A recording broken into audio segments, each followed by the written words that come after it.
Hi everyone, welcome to another episode of The Teacher's Point of View. I've got a really special head teacher on this afternoon actually. Simon Smith, who's a head teacher, has been a head teacher for the last 6 years of a little primary school in Whitby. Simon, if you can just kind of introduce yourself and kind of explain to us how you kind of got to where you've got to, that'd be great. Yeah, I'm a head teacher in Whitby. I've been head teacher for 6 years. And it took me 24 years to get there. So, you know, it's my first headship. I started off, I did my teacher training in Leicester, and then somehow got a job at up in Middlesbrough, and then I've been in the northeast ever since. My wife, my now wife, got a job in Stockton, so I thought, oh, I'll get a job up there. So I got a job in Middlesbrough in Grove Hill, which I knew very little about. But then it turns out the school was firebombed a couple of weeks after I after I got the job. So in the middle of the Grove Hill riots. So it's quite a tough area of Middlesbrough. I was there for 4 or 5 years, and then I moved to a school called Archibald. I was seconded to a school. School was 90% free school meals. So wow. Very challenging area of Middlesbrough. And we went from special measures to outstanding in 7 years. Wow. And that was the most amazing 7 years of my career, I think. It was it taught me a lot about what makes a really good head teacher, about building the team, about building that group of staff that are committed to the school and believe in the school and all the things. So that was just great, and great people who I'm still really good friends with now. Then it kind of went wrong for me. I moved to another school, and I won't name it, but I was there for a couple of years. But it was awful. It was a terrible. I kind of went I was asked to go as an English lead. I was an English lead teacher in Middlesbrough at that point. And the head teacher just really didn't want me to do anything, didn't want me to do the job that I'd been employed to do. They basically wanted somebody who would do exactly what they wanted. It was completely micromanaged. It just became like the worst 2 years, and I left teaching at that point. I quit teaching. I kind of couldn't hack it anymore. I didn't believe in it. And then I was lucky. And it was luck. There was an English post, a consultant's post in Hartlepool, and I applied for that and got it. I didn't expect to get it, and I got it, and it was and that changed me completely. It was Hartlepool's quite a small local authority, so I got the opportunity to go in and work with head teachers. I got the opportunity to go in and work with schools, and actually see the job that head teachers do, really kind of explore and see the job that head teachers do. And it was before that point, I'd never kind of seen myself as a head teacher. And I was in Hartlepool for like a couple of years, and it was like, and in Hartlepool, when you're a consultant, really, you're really a school advisor because it's that small. And so to work at that level and be trusted at that level was huge. So then I decided I kind of wanted to be a head. So I applied for a deputy headship. I got a job in a place called Saltburn. Had 4 really good years there. And then I applied for my job in Whitby, which was East Whitby Primary Academy. And it was, at that point, it was the scruffiest school I'd ever walked into. But it felt like I could do a job there. And I've been there 6 years now, and we've kind of it was hard. It was, you know, it was a school was 3 times RI at that point. And in quite challenging circumstance. The behaviour wasn't great. The kind of learning wasn't great. There was kind of lots to do really. But what was great is once you dug underneath, there was a really good staff, and we didn't lose any staff. So we kind of moved. We moved on without losing staff, and the staff were great. They just needed somebody to lead and guide and believe in them, I think. And I'm still here 6 years later. So that's me. Yeah, fantastic. Well done. I mean, I think like just even from my experience and speaking to head teachers, one of the things that head teachers, where they might fail is that they go in and kind of have this dictatorship mentality. Whereas the ones that have been successful actually go in and actually try to empower their staff, and it's a collaborative approach. And those are the ones that kind of like lasting get their staff to buy into what they're doing. I mean, like what was the biggest challenge that you found kind of going into headship? I think the biggest challenge for me going into headship was I think it was balancing expectations from different sides. So a local authority expectation and a community expectation and a governance expectation and then staff's expectation and trying to balance all those. And so I'd say keep everybody happy, but you can't keep everybody happy. And there was lots of things I did wrong. You know, it was my first headship, and there were lots I kind of made mistakes on, really. And sometimes you put too much faith in other people. So, you know, local authority, I put too much faith in them, I think.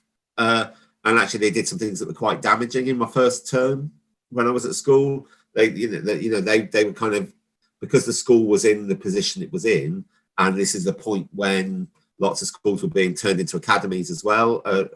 There was the local authority kind of put quite a lot of pressure on around certain aspects of that I should do it in a certain way. And actually, once I kind of stopped listening to them, it's kind of started to get better. So it was those challenges of balancing all the demands of it, but actually pulling it, you know, without, and some of it was quite damaging to the teachers, if I'm honest. Some of the things that were done in that first term were, you know, I look back and you think, you know, I remember in like my second week, the local authority insisted that they did like a mock stud.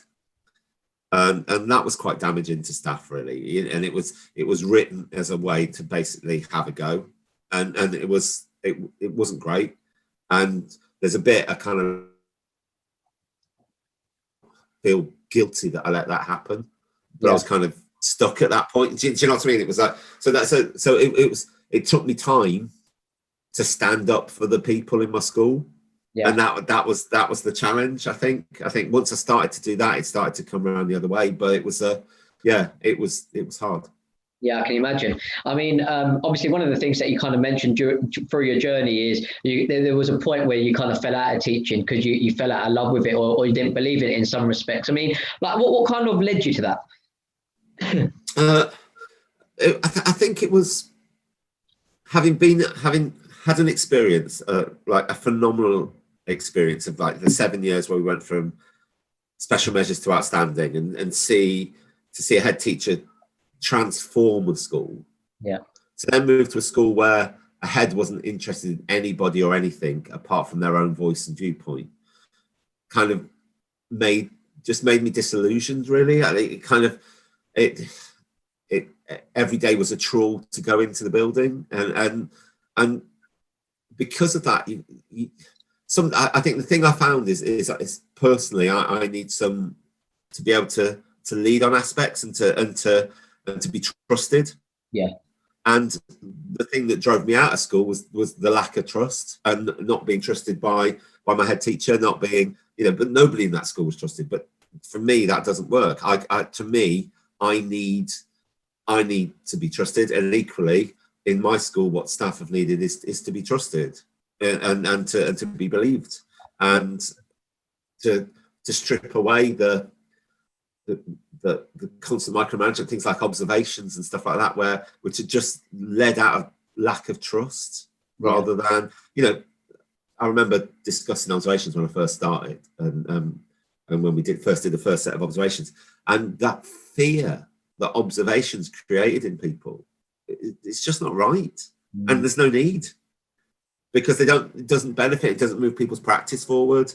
And actually, you know, I spend a lot of time in classrooms. Teachers invite me in classrooms, and I spend a lot of time in classrooms, and we talk about their teaching, and we talk about what they do, and we talk about, but actually it's a two-way conversation, and it's done together, and we work together on how things are working and how we can develop things.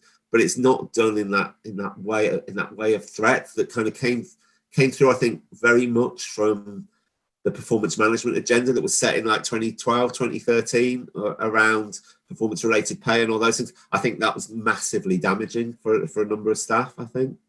I mean, when you, I mean, I've been in education recruitment for almost this is my 7th year. And I think like when I've spoken to teachers that have left the industry, it's not because of the money, it's because of the lack of appreciation and respect for the profession. And like you kind of have to go above and beyond in terms of planning, marking, data. And it takes you actually away from why you've become a teacher in some respects, you know, and it's this high accountability stakes that in the UK that is kind of putting too much pressure on the profession without giving it the right praise, you know, and that is probably one of the most frustrating things as a teacher in some respects, and head teachers, you know, and in particular over the last 10 months, a lot of head teachers feel, you know, a little bit let down that you know, you've had to adapt constantly and meet these regulations, meet these guidelines, and make sure your kids are safe, make sure your staff are safe, and then obviously have your moral obligations in terms of towards them, you know, and then to kind of just be thrown under the bus by people like Gavin Williamson at times is so frustrating, isn't it?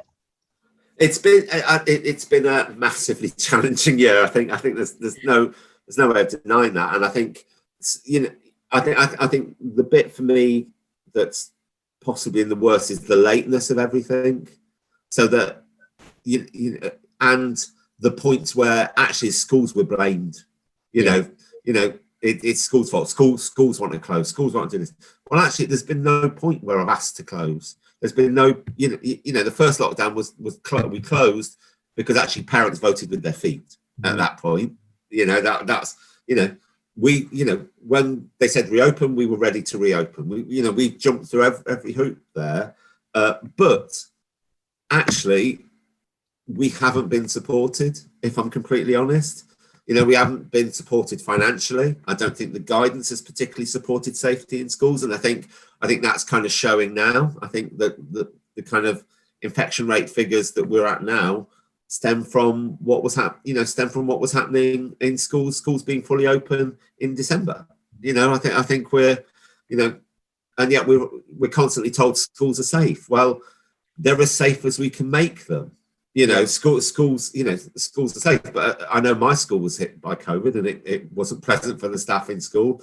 And, you know, I personally had COVID, and it was really unpleasant. But it's, you know, this idea that schools are safe is a rhetoric. And I think we've had government that have kind of led by rhetoric and led by the press and leaks rather than actually working with us. And that's been the most frustrating thing, that actually as a profession, we've not been worked with really. I think we've been dictated to rather than worked with. I think there's been very little voice of the profession in guiding the things, because I think some of the things that have happened wouldn't have happened in the way they happened. Yeah, I mean, if they actually listen to you. And I think in some respects, that's the problem with the way Ofsted operate at the moment. I mean, that is literally typical education in the UK at the moment in some respects, because what Ofsted, I think, should be doing is they should be a supportive friend, opposed to actually like be a judge, which they are at the moment. They come in for a day or two, they look at what's going wrong in your school for whatever reason, and then they tell you, you need to improve on it. Instead of actually saying, look, this is how, coming up with a plan, working with the head teacher and say, look, this is what you're missing. This is what the school down the road is doing. Maybe we can get someone in over from that school and actually come support this bit where your school needs a bit of improvement. Maybe we can work as in collaboration with each other. I would agree. I think that, you know, Ofsted's a weird thing, isn't it? Because actually there's some aspects of Ofsted that I completely agree with.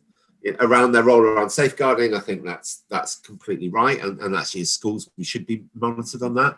I don't actually have an issue with Ofsted coming in and looking at the work we do. I think there's elements of the judgmental aspect of it that bother me. But actually, as you say, I think if we had an Ofsted that was about school, I don't think Ofsted is about school improvement. Yeah. You know, and actually, I think what it should be is about school improvement. And Ofsted should be around conversations that, I walked into a school that was 3 times RI, and we were under an HMI at that point. And actually, the conversations I had with the HMI when he came in to work with us were just brilliant, because they helped my thinking, they helped me move forward, they helped me look at what was going on in school, they helped me analyse what was happening, and they then helped us as a school move forward. Really massively helpful. in school, in helping my school improve. You know, and he was brilliant. The HMI was just fantastic. Ofsted come in and are judgmental, but they don't help you move forward. Yeah. And actually, that's the challenge. However, I've had 2 Ofsteds since I've been at school, and both have been great. You know, the people who came in to see the work we were doing and to celebrate the work we were doing. Yeah. And so I can't really complain about Ofsted, because I've had 2 really good Ofsteds as a head teacher, and they were really supportive in the way that their approach was to look at the positives of the work we were doing. You know, so that was great. But were we able to move forward massively from the stuff we got from it? No, it drew a line on where we were at that point, but it didn't help us move forward. Whereas the work we did with HMI was massively empowering in moving school forward. So I do think there needs to be a balance of that model. You know, I think we should be inspected. You know, we take a lot of public money. My school brings in just under £1 million a year. So actually we probably should be inspected. You know, we should be inspected around that and around the value for money that we do and what we do for education. I don't have an issue with that. But actually, how can we make it so a system so that it helps school move forward? That's the challenge with it, I think. Yeah, I agree. I mean, if you've got a school that's in special measures or that is RI, and you've got a school down the road that is outstanding, like for me, what bugs me is if you've got like literally that situation and you've got 2 friends that go biking every Saturday with each other, but one is born down one side of the road and the other one's born down the other side of the road. One gets a good quality education and one doesn't. And like, I mean, yeah. Like, what Ofsted ends up doing is by putting the label on a school that is RI or special measures, it makes it virtually impossible for them to attract the right staff to come in and actually want to come in and get their hands dirty, so to speak. Yeah. It's harder to get the kids on board and it's hard to get the parents on board, you know? So, I mean, so what ends up happening is you've got parents that are traveling 15 miles down the road to a school when they've got one around the corner, you know? I mean, what you end up doing is making it virtually impossible for that school to be better. Yeah, and that's the thing, you know, if I look at our school, well, we had 160 pupils 6 years ago. We're at 210 now. You know, that's changing what we've done and reputation. And when people visit the school, they can see and feel that change. You know, there's something palpable about the school. There's something like really, you know, that, I don't know. There's something, you know, for me, there's something special about our school when people visit it. There's a calmness and a focus and a sense of joy around it. But it's really. It's got a weird, it's a different energy. You know, I've been to other schools and they're vibrant, and mine probably isn't in that way. It's quite studious in terms of, you know, we expect our children to work really hard and to learn really hard, but there's a real ethos and atmosphere around the place. And my school had that similar issue, is people didn't want to bring their children to the school. Well, why didn't they want to bring them to the school? And yet, you know, Whitby's a really small town. You know, Whitby's tiny. It's 13,000 people. It's, you know, we're the wrong side of the bridge. There's a bridge in Whitby, and the east side is the wrong side of the bridge. We're the bad side of town. That's kind of how we're the east side. I wish I hadn't done that. But we are the wrong side. We're the wrong side of the town, and we're the side of the town with the most deprivation. And the problem is with Ofsted is often it was led, and it has often been led by data. Now, if you're a school in a disadvantaged area, chances are your data is going to be lower, and the chances are therefore you'll be RI. Chances are therefore it's harder to get decent teachers into school. Chances are therefore people don't apply. Chances are that, and it becomes a self-perpetuating cycle, and breaking that's really hard.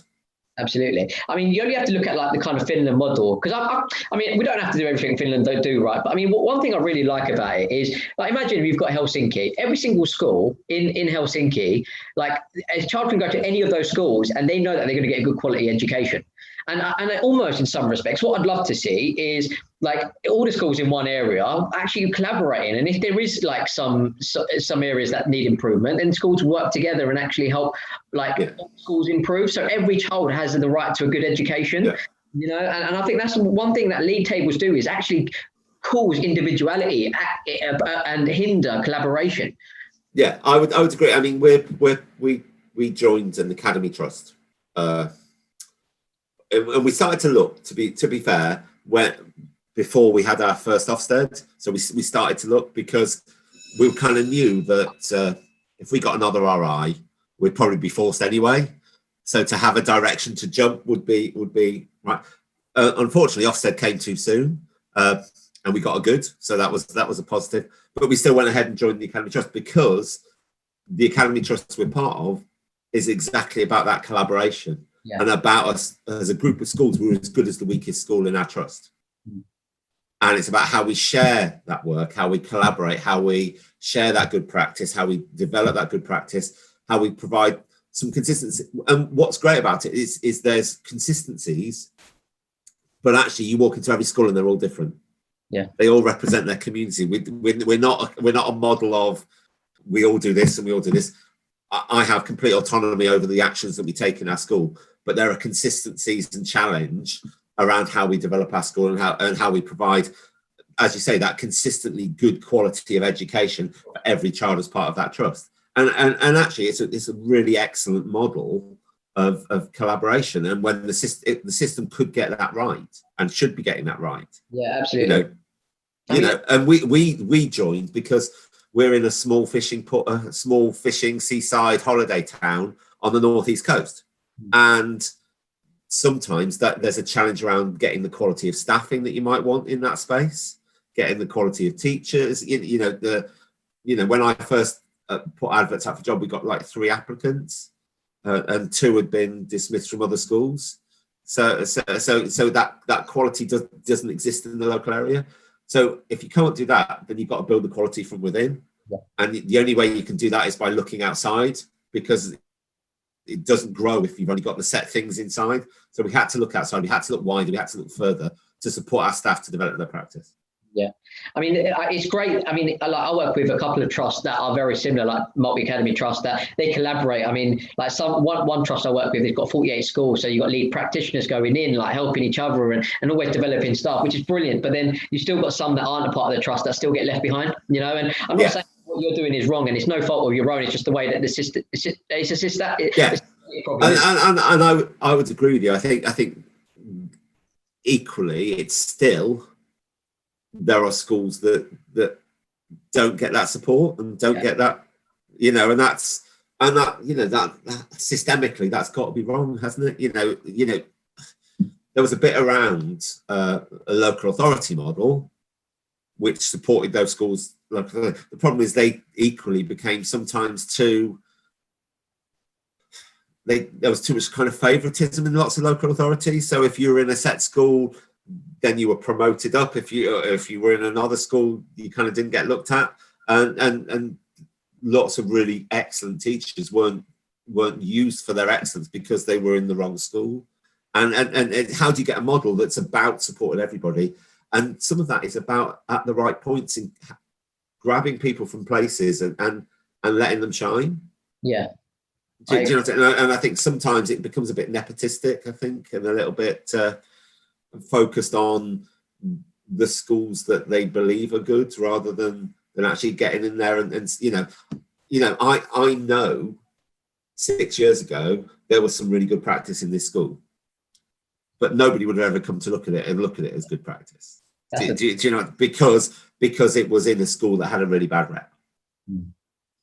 That's the thing, and that's the problem with like having labels from Ofsted and league tables, because what you end up doing is the people at the top. Like, I mean, if you're Man City or Liverpool at the top of the Premier League, why would you not want a league? You seem to be the best. Like, why wouldn't you want to be looked at to be the best? But and understand, like, I mean, when I was speaking to a lady called Bookie Youssef, who's like sort of in London based, and she kind of like her argument was, well, if there are no league tables, how are parents going to know if the school is any good? Well, the whole point is that all of them should be bloody good. Why is any school not good? Why are their children going to a school in England in a first world country and not receiving a good quality education? Yeah. And I think the other side to that is, and there is there's that systemic lag around schools as well. My parents in this school knew this school was good before Ofsted did. Mm. And I know that because our numbers started to go up and parents started to talk positively around the work we were doing, and the reputation in our town improved. And so then Ofsted came, and then we got a good. But actually, that was all, we were already there. Yeah. We were all, do you know what I mean? There's that systemic lag behind that, I think. And that's, I think you can't help that. I don't think that can be helped. But I think you're right. We should be able, there shouldn't be RI schools, and there shouldn't be special measures schools, because actually systemically we should be supporting, the strongest, the schools that are good and better should be supporting the weaker schools to get better. When I was seconded from a school in Middlesbrough to a special measures school, part of that was about actually, in Middlesbrough, we're going to move good teachers from these schools to this school, because this school needs good teachers. It's not going to get out of special measures unless it's got good teachers. So we're moving teachers there. And part of our system should do that. You kind of look at systems in other countries, and where there is weakness in schools, one of the first actions they'll take is looking at how they might move the staffing around. And there's a lot more freedom of staffing in other countries. You're looking at the Australian system, and people are moved regularly to different points in different places. And I did some work with some schools in Singapore, and their staff are regularly moved around a range of schools. And as a head teacher, you're a head teacher for like 3 to 4 years in the school, and then you'll move to a different school. Because what they don't want is schools to get stuck in one route and one path. So they know their staff, they train their staff, but then staff are moved around schools. And Singapore can do that because it's a small country. Yeah. It's geographically, people can get from one place to the other. But actually, I'm looking in Whitby, it's very limited around our staffing options. Right. And how do I get good staff to come into school? Well, that can be quite hard when it's that's not around. Whereas in Middlesbrough, the local authority was proactive around moving staff around to those schools that were struggling to improve those schools. Yeah, I mean, it's kind of the route we need to go down. I mean, so we've obviously spoken about Ofsted and league tables, but in terms of actually education, because ultimately these kids are the most important thing, aren't they? And it's about kind of making sure that we give these kids, these hundreds of kids, if not thousands, an opportunity to succeed. And at the moment, I feel like this education system is currently giving those kids that are academically bright or really good at memorizing information an opportunity to succeed, whereas those, like the 85% of children, get left behind in some respects. I mean, where do you think we're at in terms of kind of making education more inclusive for everyone? I think it's really challenging, and I think it's challenging for a range of reasons. I do think education's narrowed. I think it's become a lot more academic in the last. I think there's been an academic drive for the last probably 7 or 8 years. And as a parent, I know that's not necessarily the right thing. I know for my boys, that's not necessarily been the right thing, and a lack of choice and a lack of knowledge of children. I think we're moving away from. It's really hard. I do think there are aspects of what's going on now which I completely agree with. I do think kids knowing stuff is really important, but I think knowing stuff without purpose is completely pointless. And what I see a lot of is people knowing stuff without purpose.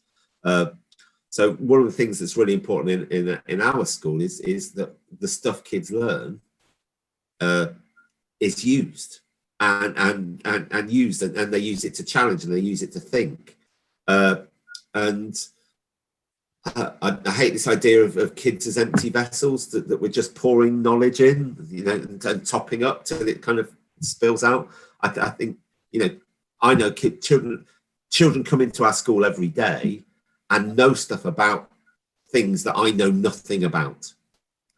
And I think we're increasingly ignoring what they know and saying, well, what you know isn't really important, but actually what we're going to teach you is really important, and that's the important stuff, and the stuff that you know all about. So if a child knows all about the fishing industry in Whitby because their dad's a fisherman, and that's not important.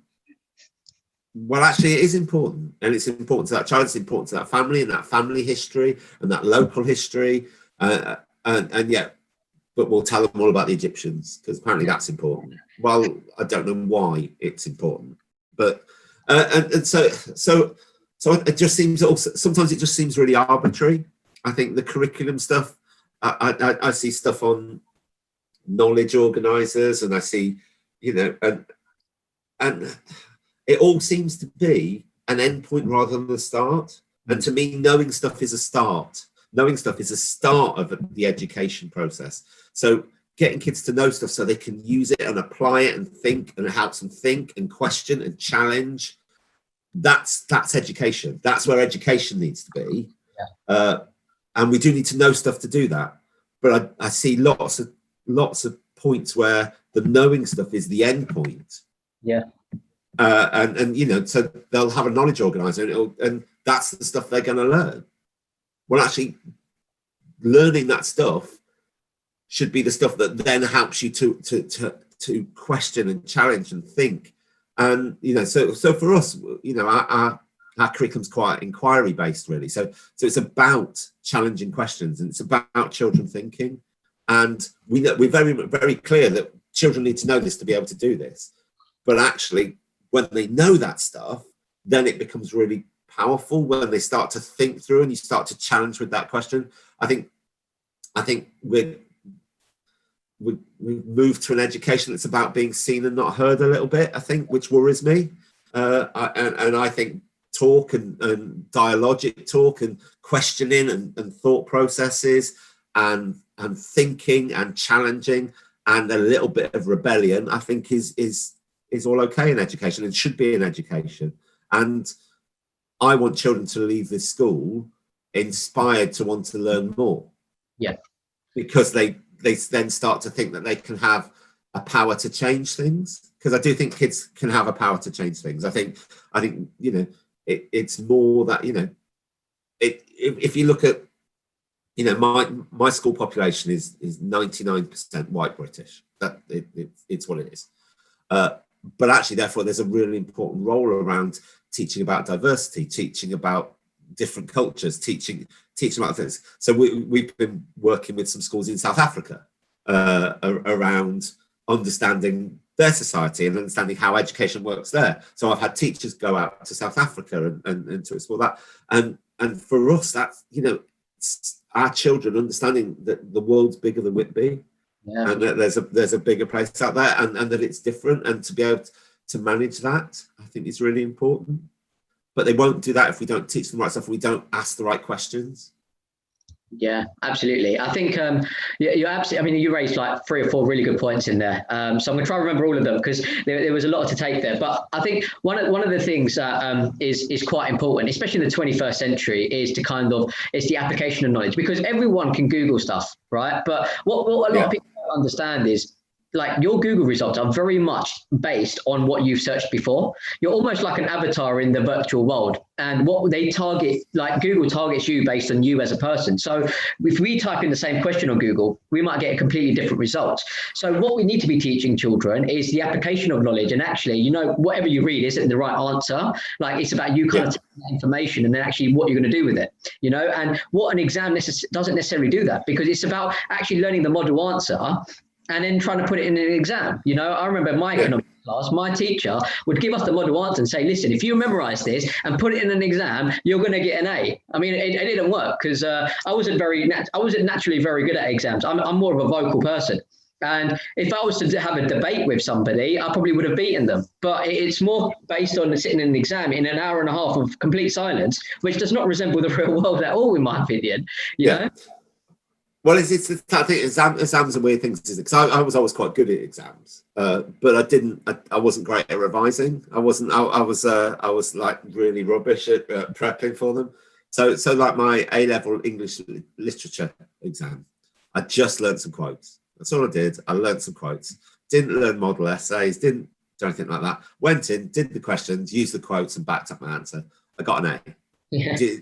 Because what I had been taught was, and again, it's that weird thing about education, isn't it? I went to a public school, but I passed my 11 plus. So parents are really working class. Dad's a plumber, mum was a school cleaner, but I passed my 11 plus. So I got a place at the local public school, so like a grammar school. And what they taught me was to challenge and think. And so I could sit in that exam and with some quotes and think about an answer and challenge an answer and construct an answer and do that. And that's held me in good stead. I'm another one who I'm really good at talking more than I am at doing. I have to say it made teaching really hard for me when I first started, because I'm quite a disorganized person, really, if I'm honest. And teaching required me to be really organized and to kind of plan and do all that kind of stuff, which I wasn't great at. But my education taught me to think and challenge. And yet our education at the moment doesn't teach children to think and challenge in a lot of schools, yet it probably does in public schools. And actually, what are the skills that are most valuable? Well, those abilities to think and challenge. Yeah, absolutely. I mean, it's so crucial, isn't it? I mean, like, I always get really sort of like taken aback when you've got subjects that are so vocal, such as politics and economics.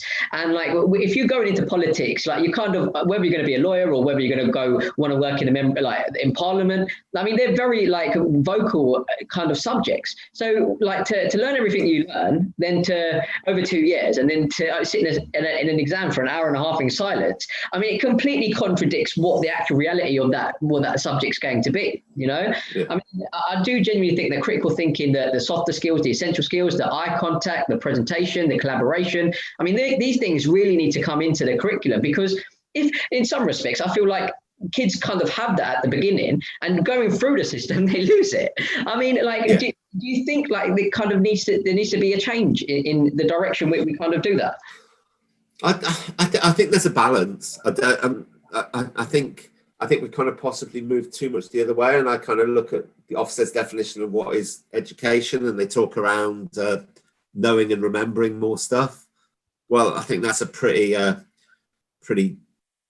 low scale view of what education actually stands for, and it's essentially, hey, you poor kids, here's the gruel, and it's a bit like serving gruel when you could be serving a banquet, and I think how do we, you know, that other side of it is, yeah, we do need that, but actually that we need that so we can do this. And I think we're forgetting the can do this bit. Absolutely.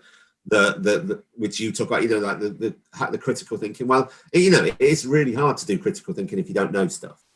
You know, so I would look at the structure of the work we do in school, and we teach kids stuff, and then they start to use it, and as it kind of builds through, they then start to use that, and we start to challenge them with questions. We start to get them to rethink over the stuff they know and to challenge the stuff they know, and then we might add in a different perspective around the stuff they know, and get them to think again. But it's once you've got a basic knowledge, then you can build the critical thinking on that, and you can build the challenge on that.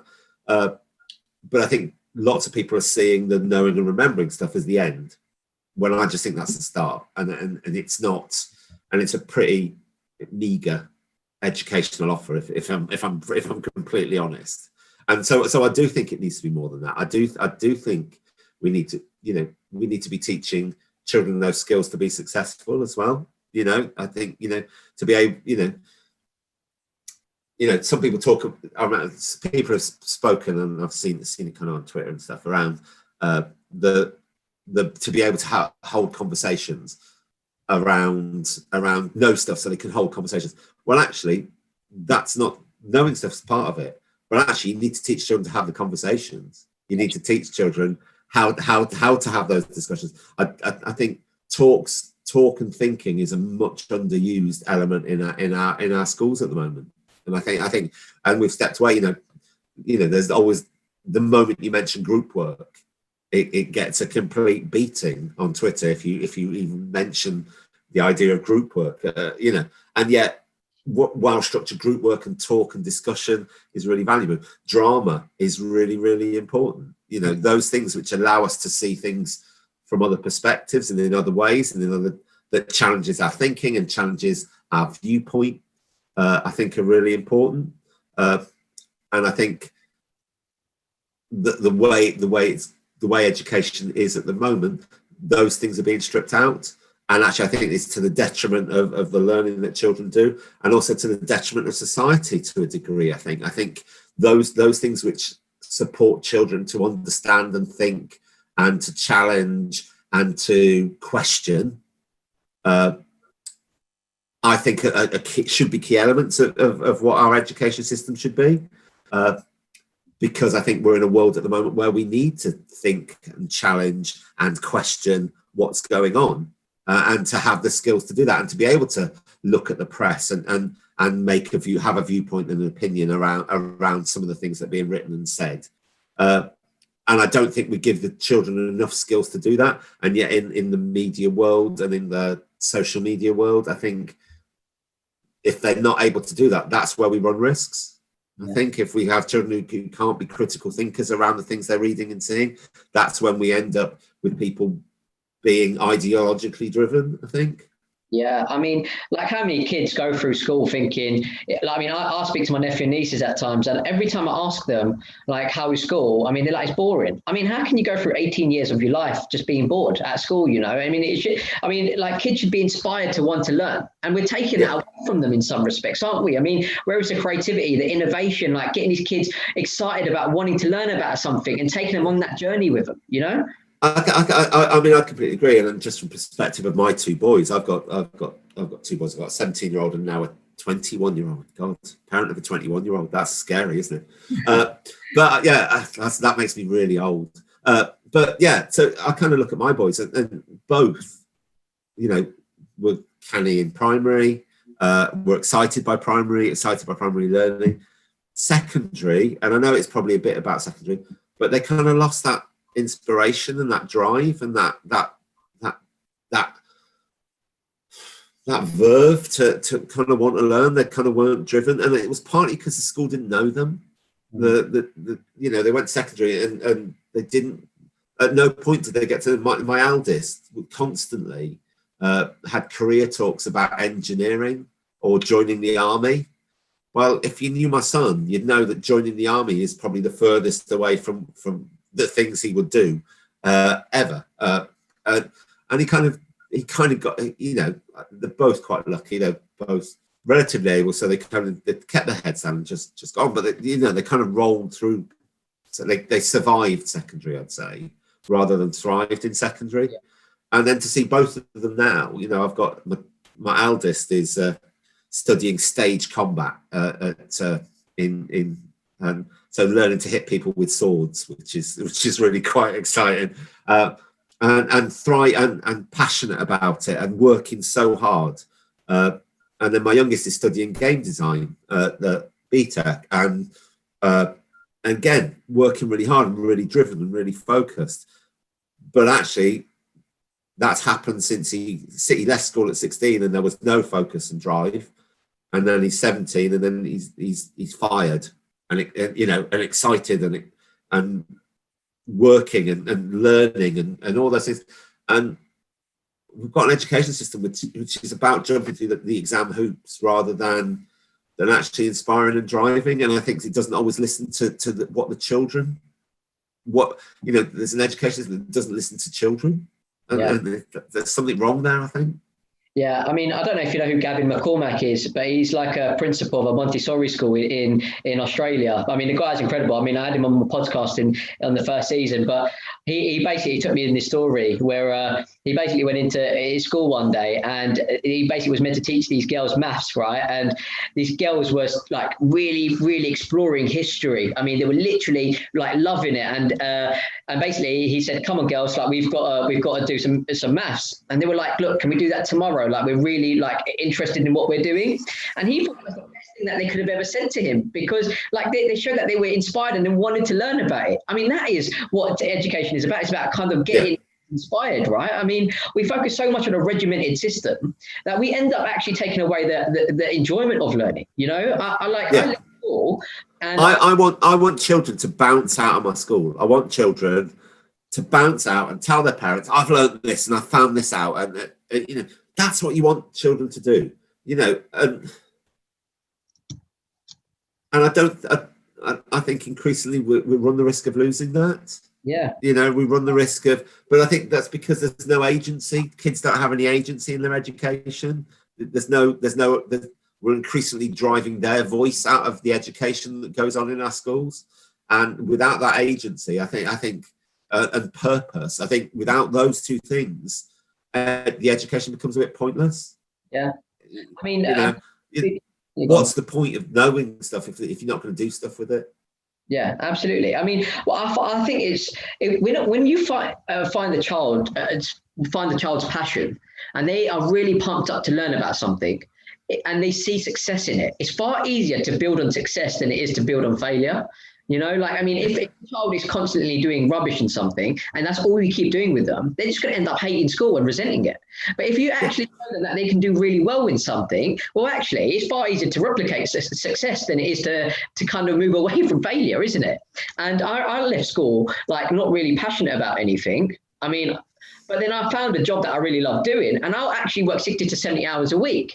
Like, I mean, like, just because I went above and beyond, because I love doing what I do. So, I mean, like, when you're passionate about something, you're naturally going to gravitate towards it and want to do more of it, you know? And I think that's what we're failing in some respects, is we're failing to find the kids' niche. I mean, passions change all the time and ideas change all the time in children. That's absolutely fine. But when they are passionate about something, it's how we're going to enhance it. And maybe we can, like, add maths to PE, or like, I mean, when I was going through school, I hated science, but I loved PE. And it's only in GCSE PE that I started doing the theory side of it. And I was like, hold on, there's so much biology involved in this. And actually, it's not too bad.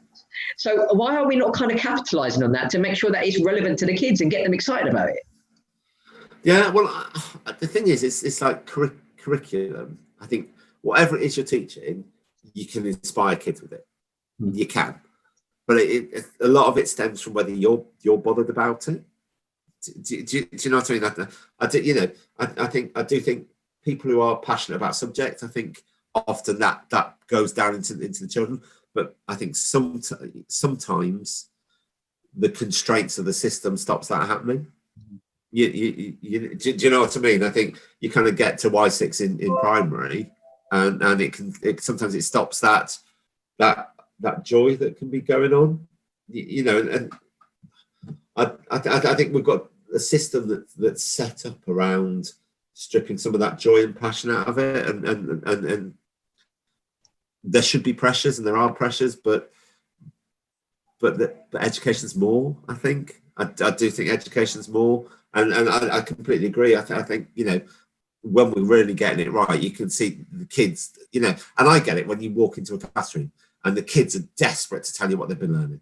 Yeah, they're desperate. You know, they're almost at that point doing that like that dance they do when they need a wee, that dance of despair that they do, because they're so just popping to kind of tell you what they've been doing, what they found out, and what they've and you kind of, that's when it's working. Yeah, that's when you know it's working. But as teachers, those light bulb moments are what you live for, you know. And it's kind of like having this high accountability system with children. I mean, in some respects, it kind of comes from the people above. Like, it's not teachers' fault. I mean, you have to follow a certain system to get these kids to pass exams. Otherwise, your school's going to be penalised. You know. Yeah. So, and that's the challenge, isn't it? And I think, and for us as a school, known for a school that was 3 times RI, and then, you know, we're good now. When you're under that pressure of Ofsted, when you're under all those kind of pressures, you jump through a range of hoops. And I have to say, being a good school has made us become a better school. It's that weird thing, because we were getting the good allowed us to do the things that we know are right for our children. Yeah. Whereas sometimes when you're in an RI school, you're doing the things which will get you to that point where you are then allowed to do the things that are right for your children, and they're not always right, but you play a little bit of a systemic game. You know, there are things that you know you need to do to get over that hurdle. Yeah, I mean, and we're a much better school now than we were when we got our good in 2015, 2016. Much better school now, but because we've been able to do the things that are right for our children and our families and our community, which sometimes we were constrained by. Yeah, I mean, as a head teacher of an RI or a special measure school, you have to adhere to the system if you want to get better. But ultimately, is it? But you might not be doing right by your children. So, I mean, is it time that we break down this barrier and actually say, you know what, we've got to do right by our children, not by the system? I think it is, and I think the problem is having been in the school that got an RI after being a good school. And so the school I moved to when I was a deputy got an RI about 5 weeks after I kind of moved there. And having been in that and seen the damage that does to a school and a staff and a system and the community and the work that you do, I think we need a system that is less judgmental. I think we need a system that is more about supporting schools and more about helping schools to get better and to work with them, not stand against them, which is very much what I feel Ofsted does. Yeah. I think, and I don't overly have, I've not got a huge, well, I have a mild bugbear about Ofsted, but it's not huge. I've had 2 good Ofsteds as a head, but I still think the approach is wrong. I think it needs to be a system. We should have an accountability system that works and supports schools to be good, not damages them and makes it harder for schools. And currently, I think the system makes it harder for schools. Yeah, I mean, it's probably one of the reasons why we have a recruitment retention problem within the teaching profession. I mean, it's the high accountability. I'm not saying that there shouldn't be accountability. I mean, it's public taxpayers' money, and we want to make sure that these kids are going to get an opportunity for the future. But the problem with our current high accountability system is that they're not tailored for those individual children that get forgotten about the system. So this high accountability is more testing teachers and schools rather than actually what's best for these kids. And that completely needs to change. Yeah, and I'd add to that I think nobody knows where the new Ofsted system's going, because it was just being introduced when this year happened and lockdown and all those kind of things. We were only 4 months into a new Ofsted framework around that, and it's and nobody knows what that looks like. But the previous system was too data-led, and ultimately, regardless of the work you were doing, if your data wasn't good enough, you were on a sticky wicket in a battleground. And as a school, as a person who's worked almost entirely in his career in schools in hugely disadvantaged areas, I know that that's massively challenging to battle for good, or battle for those things, because you're constantly trying to justify the data. That's hugely challenging, and challenging about because we're not doing. You might be making the same progress as a leafy affluent school, in terms of your children, but your children are still coming out way below. Yeah, and therefore you're hammered on that, because you're starting from a lower point, and so if you're in those kind of areas, you're expected to do more. And if you don't do more, then you'd be judged lower. And it's bonkers. And it is bonkers. It is bonkers because, having worked in those kind of schools, I know how blooming hard staff work in those schools, and how good those staff are. But actually, you're on a constant challenge. And every year, the SATs tests are a knife edge. And that's about an accountability system. It's not about the kids. And, it's very easy for people to say, oh, well, you shouldn't prep for SATs and you shouldn't do that. Well, when you're in a challenging area and you're in a category, there are pressures that kind of say, actually, do you know what? We need to prep for that, and we need to do that because, one of the only routes out at that point was to improve that set of data. Yeah. It's crazy, because you're absolutely right. I mean, Ofsted doesn't know your communities like you do. They don't know what the challenges are. They don't know if you've got deprived families or kids from broken families. It's a complete different situation. Every kid is an individual, and what we kind of do is generalize the whole nation. And it's bizarre, because if like you're a company, you're a FTSE 100 company, or you're a big corporate company. If you're going to sell a product to your consumer base, you're going to do market research before. So, but with public money, I mean, there's not enough resources, so you're kind of generalizing it across the board. But I mean, how can you do that when every child is in an individual, let alone every school? So, I mean, I would love to get to the point where, like, if in East Whitby, all the head teachers are like actually assessing each other opposed to actually Ofsted, because they know what's going on. They understand the communities, and then it's about collaborating and say, look, this is working for me. This is where you might want to like kind of buckle up your ideas, or vice versa. And that would be that. Go on. I mean, I think that's where we should be. We're part of a trust. Our school's part of a trust, and actually, that's exactly the approach in the trust, which is great, and is about that collaboration. And as part of trust, I think the trust we all believe that we're only as good as the weakest member in our trust. Yeah. And how we support each other to get better, and how we can work together and develop and use that expertise right across a range of schools. But actually, that needs to be systemic. That needs to not just be in our trust that does that really well. It needs to be across, across Whitby and across the northeast and across. It needs, there shouldn't be any schools left behind. And if schools are struggling, then actually we should be supporting them to move forward. But actually, we're in a situation where there's always competition, and you're only as you're constantly trying to. Well, I hope I get 2% more than that school down the road, or it's nonsense. It's nonsense, because one thing I've learned in the last 6 years is SATs results are purely they're completely tied to a cohort. So we'll have good cohorts and weaker cohorts, and we can work our socks off with the weaker cohorts, but it will still come out. You might make a difference of around 10% or something, but it doesn't get much more than that, and it doesn't get much lower than that. Do you know what I mean? Yeah.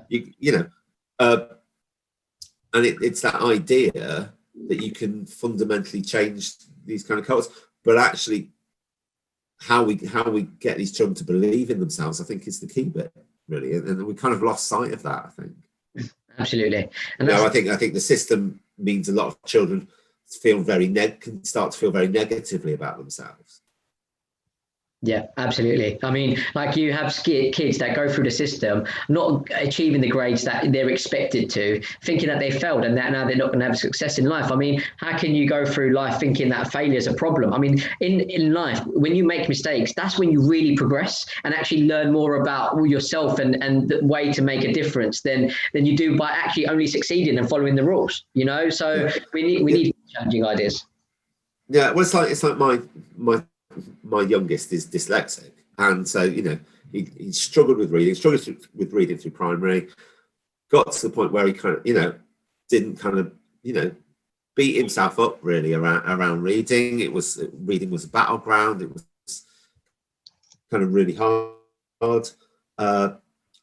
Failed his reading sat at primary. All those kind of things put on a bottom track around stuff. And basically written because he had something, he struggled with reading, and actually he's gone and done really well in his GCSEs because actually he remembers stuff really well. He's clever, but he can't read, and we kind of end up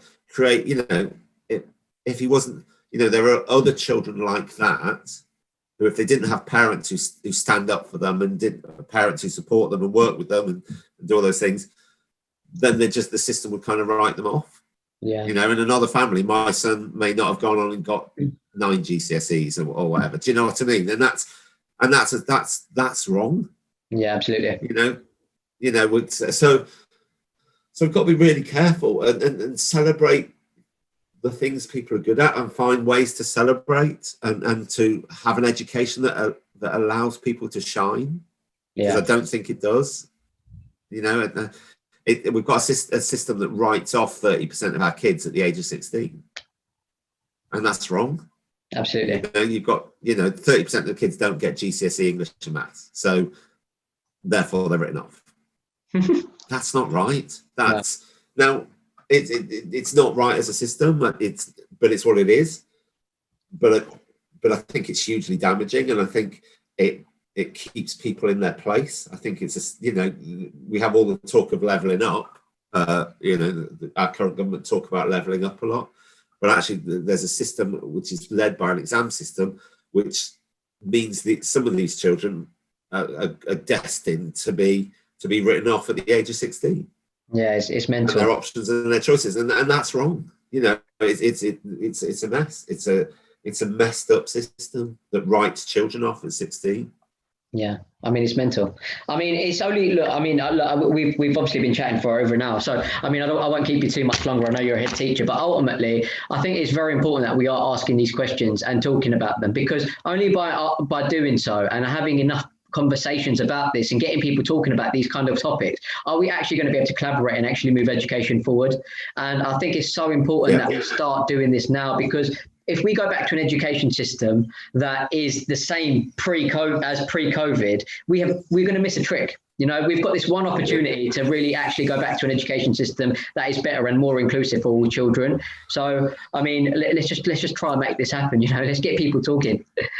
Yeah, and I think that's the key. I think it's we need to be able to take the best of what's happening now, and then develop it and move it forward, and think about the why. I think the why of our education, I think, is a discussion that really needs to happen now. Yeah, you know, and what can come out of that, I think, could be immensely powerful. Absolutely. But we've got to start asking that question. Why are we doing it this way? Yeah. And what is the purpose of education is the other question I think we've got to asking. I mean, is it fit for purpose is another question, you know, and those are the questions that we need to be answering in a productive way. And actually what I mean, we might not all agree, but the whole point is that if we're not agreeing, we're actually going to challenge each other and actually come up with better ideas. So that's only going to happen through talking. I think we need to step away from the tribalism that's happened in education, particularly on places like Twitter. I think there's a tribalism there, because, you know, I've spoken to people, and actually what you find when you speak to people is actually none of us are that far away from each other in our thinking. Yeah. None of us are really, you know, we might be slightly more traditional, we might be slightly more progressive, but actually when you sit and talk to each other about it, we all believe the same things. Yeah, absolutely. You know, there's a core of what we believe around that education should be empowering young people and driving young people to be ambitious and inspired and things like that. And I don't think anybody in education believes that it shouldn't. But we might see there's different ways of doing it. Yeah. But I think what we need to be careful of is the tribalism stops us having those proper discussions, because we become ideological and set in. Well, I believe this. Well, I know personally, in the last 6 years, my views have changed. You know, I do believe. You know, I look at some of the stuff around knowledge, and actually, I agree. I agree. But the bit I disagree with is that it's the end. I disagree that it's the end point. And you know, I think there are positives in the direction we've moved, but actually there are negatives as well. Yeah, absolutely. And we've lost things by moving in the direction we've gone. So I think, you know, I think there's a balance to be struck, I think. And that's only going to happen through discussion and having challenging conversations, but challenging conversations where it doesn't end up with people being nasty tools, really. But yeah, just being idiots, really. And you know, it is about a conversation rather than a lecture, I think. Yeah, absolutely. I mean, look, Simon, I'll leave it there.